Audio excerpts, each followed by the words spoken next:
साथियों नमस्कार। आपका हार्दिक अभिनंदन और स्वागत है। आज गणतंत्र दिवस, 77वां गणतंत्र दिवस आज हम मनाने जा रहे हैं। साथियों 76 वर्ष पूरे हो गए हैं हमारे गणतंत्र को। आप सभी लोगों को, सभी देश प्रेमियों को, सभी जागरूक नागरिकों को गणतंत्र दिवस की बहुत बहुत बधाई और शुभकामनाएं। नमन करता हूँ, श्रद्धांजलि अर्पित करता हूँ उन सभी देशभक्तों को, उन शहीदों को, उन बलिदानियों को जिन्होंने हमें आन बान और शान का ये दिन दिया। साथियों आज का यह पावन पर्व, ये पावन दिन केवल एक उत्सव नहीं है, बल्कि भारत की आत्मा, संविधान और लोकतांत्रिक चेतना का उत्सव है।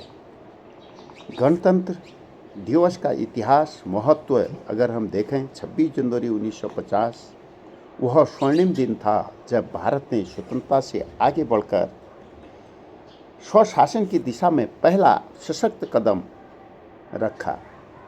इसी दिन भारत का संविधान साथियों लागू हुआ और भारत एक संपूर्ण प्रभुत्व संपन्न गणराज्य बना। साथियों यह दिन हमें याद दिलाता है साथियों कि आज़ादी केवल झंडा फहराने से पूरी नहीं होती, उसे न्याय, समानता और बंधुत्व से जीवित रखना पड़ता है। भारत की आत्मा, हमारा संविधान केवल कानूनों का संकलन नहीं है। संविधान निर्माताओं ने ये तय किया था कि यह आम नागरिक की ढाल है और शक्ति के दुरुपयोग पर अंकुश है। डॉक्टर भीमराव अंबेडकर के नेतृत्व में लिखा गया यह संविधान साथियों कहता है कि भारत का हर नागरिक समान है, चाहे वो अमीर हो या गरीब, शिक्षित हो या अशिक्षित, पुरुष हो या स्त्री। लोकतंत्र और नागरिक कर्तव्य, गणतंत्र का अर्थ केवल अधिकार नहीं बल्कि कर्तव्यों का भी संतुलन है। साथियों आज हम स्वयं से पूछें, क्या हम अपने मताधिकार का प्रयोग करते हैं? क्या हम संविधान का सम्मान करते हैं? क्या हम एक जिम्मेदार नागरिक हैं? क्योंकि लोकतंत्र सिर्फ संसद में नहीं बल्कि हमारे आचरण में जीवित रहता है। साथियों अधिकारों की बात तो हमें सभी लोग करते हुए देखते हैं, पर क्या कर्तव्यों का पालन हम लोग कर पाते हैं? क्या हम अपने मताधिकार का सही प्रयोग करते हैं? मताधिकार करते हैं, मत देते हैं, क्या उसका उपयोग जिस मायने में किया जाता है, जिस अर्थ में किया जाता है, क्या उसी अर्थ में हम उसका प्रयोग करते हैं या हमारा मत किसी डर, भय, बहकावे में तो नहीं आ जाता है? यह हमें आज सोचना होगा। कहीं उसको खरीदा तो नहीं जा रहा है, कहीं हम उस मत को बेच तो नहीं दे रहे हैं? ये हम सब लोगों को आज सोचना होगा। साथियों भारत एक विविधता में एकता का देश है। भारत की पहचान, भारत की भाषाओं का संगम, संस्कृतियों की माला, धर्मों का सह अस्तित्व है। यहाँ गंगा जमुनी तहजीब भी है और संविधान की एकता भी। गणतंत्र दिवस हमें याद दिलाता है कि हम अलग अलग होकर भी एक हैं। आज की पीढ़ी की भूमिका अगर हम देखें तो आज का भारत युवाओं से सवाल करता है, क्या तुम संविधान को केवल किताब मानोगे या जीवन का मार्गदर्शक? देश को भ्रष्टाचार से मुक्ति, नफरत से दूरी और संविधान की जरूरत है और यह काम हम सबको मिलकर करना चाहिए।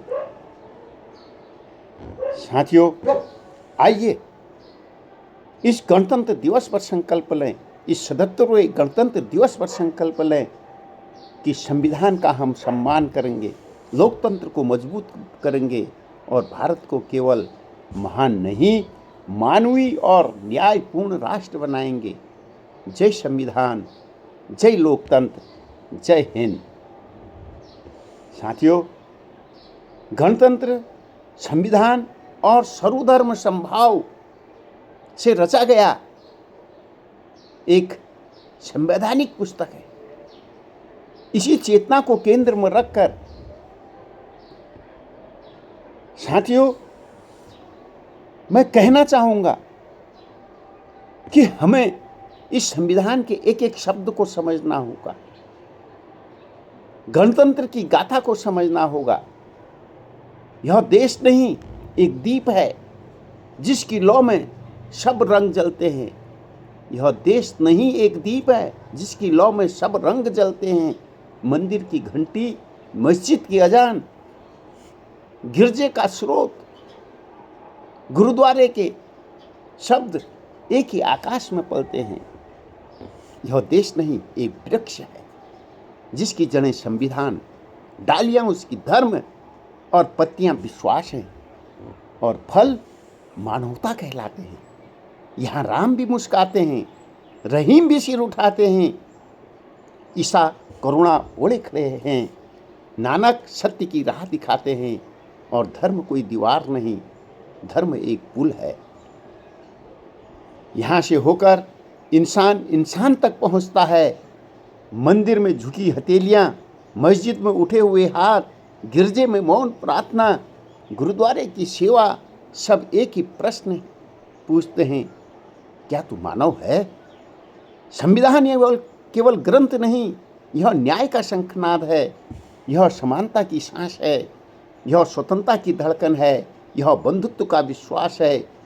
धर्म अगर आत्मा है तो गणतंत्र उसका शरीर है। एक के बिना दूसरे कभी पूर्ण हो ही नहीं सकता है, अपूर्ण है। जो धर्म सिखाए नफरत वह धर्म नहीं, अंधकार है। जो गणतंत्र ओढ़े मानवता, जो गणतंत्र तोड़े मानवता, वह सत्ता नहीं, अहंकार है। जो गणतंत्र तोड़े मानवता, वह सत्ता नहीं, अहंकार है। हम सब उस देश के वासी हैं जहाँ मिट्टी भी कहती है मुझे मत बांटो, मैं सबको जन्म देती हूँ। जहाँ तिरंगा कहता है केसरिया त्याग का, श्वेत शांति का, हरित जीवन का, उल्लास का, और अशोक चक्र न्याय की निरंतर यात्रा का प्रतीक है। आओ धर्म की पूजा में नहीं, धर्म को पूजा में नहीं आचरण में रखें, और गणतंत्र को भाषण में नहीं व्यवहार में जिएं। क्योंकि जब तक हिंदू, मुस्लिम, सिख, ईसाई पहले नागरिक हैं, तभी एक भारत सच में गणतंत्र है।